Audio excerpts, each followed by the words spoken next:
When this became a hostage situation for several hours, do you believe that the killer fired any more shots, killed any more victims during that time span? No, as soon as it kind of stabilized and the suspect had barricaded himself in the bathroom, our negotiators were talking with him, and there were no shots at that time. But there was talk about bomb vests, about explosives throughout, and then there were statements made about imminent loss of life, and so that's why I made the decision to make the entry at that time. And what time was that entry?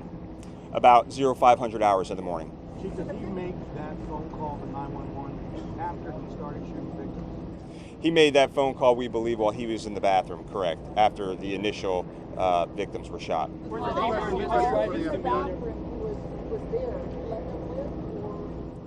He was in one bathroom with, we believe, 4 to 5 hostages.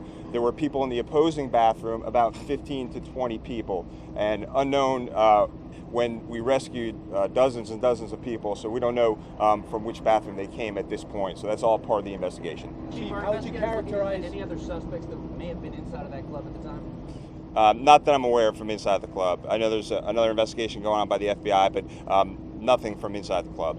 How would you characterize, Chief? How would you characterize the killer's demeanor during this entire operation?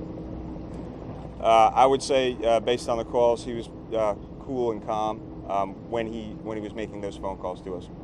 Chief, there was a crisis negotiator called out to the scene. Is that correct? Did that person ever talk with the shooter? If so, what was said? Absolutely. We had a team of crisis negotiators that did talk to the suspect, just trying to get as much information as possible, and they focused on, what we could do to help resolve the situation. You had said that you were involved in making, or you made the ultimate decision when to breach, whether to breach, and how to breach. Can you talk about what that was like making that? Yeah, absolutely. And let me just say this, I'm surrounded by a great team of people from not only the Orlando Police Department, but the sheriff, as well as our federal partners. And the information that I received from my team is that loss of life was imminent.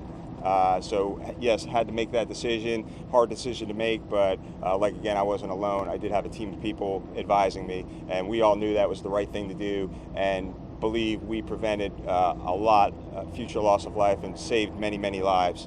Can you give us a little more insight into when he's on the phone? There are reports from witnesses that he was laughing, shouting, celebrating as he was firing, and that he proclaimed his allegiance to ISIS. What did he really say that you know? There was an allegiance to the Islamic State. There was no laughing as far as our negotiations were involved. When are you going to release the 911 calls?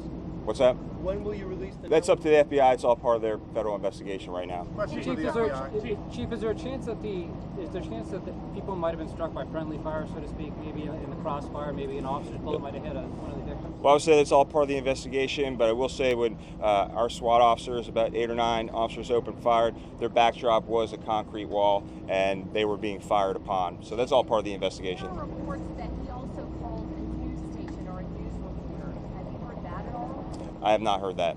Can you tell us if there was any surveillance inside the club, and if so, what have you learned from that? Video surveillance? Yes.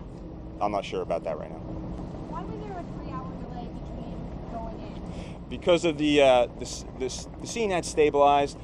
It was a barricaded hostage situation at that time. We were negotiating with him, and there were talk of bombs and explosives. Now, when that talk became a crisis for us was when we knew there would be an imminent loss of life and an imminent thing that made us have to make that decision and go in. You were negotiating, what was he asking for? He really wasn't asking for a whole lot, and we were doing most of the asking. Can you explain what is that like to make a decision?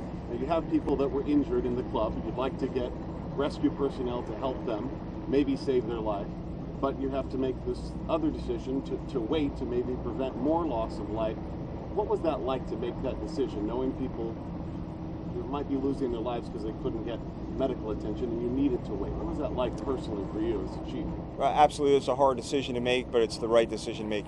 Our number one priority is on saving lives. So it was the right decision to make, I believe, and tough decision, knowing that people's lives would be placed in danger by that entry. Our officers' lives would be placed in danger by that entry, but we train for that. We have some of the most heroic and courageous SWAT team members around, so they did a fabulous job and saved many lives. Was this a suicide mission for him? Was this a suicide mission for him? Did you recover any explosives? And what was the third gun that was recovered from the car? I don't know about any third gun or any explosives recovered. Was it a suicide mission though? When through the negotiations you said you all were doing most of the asking, you wasn't asking for anything. We could not determine that based on the conversations we had with him. Where were most people found in the club? Where were most people found in the club? There were several rooms in that building. Yeah, the lounge area, the bathroom, the bar area, but dozens and dozens of people were saved when our initial responding officers made that first entry. We were able to get most of the people, out of the dance floor, out of the bar lounge area. And when you said your backs are against the wall, did you mean One more question, sir. Question for the FBI. Why did the system?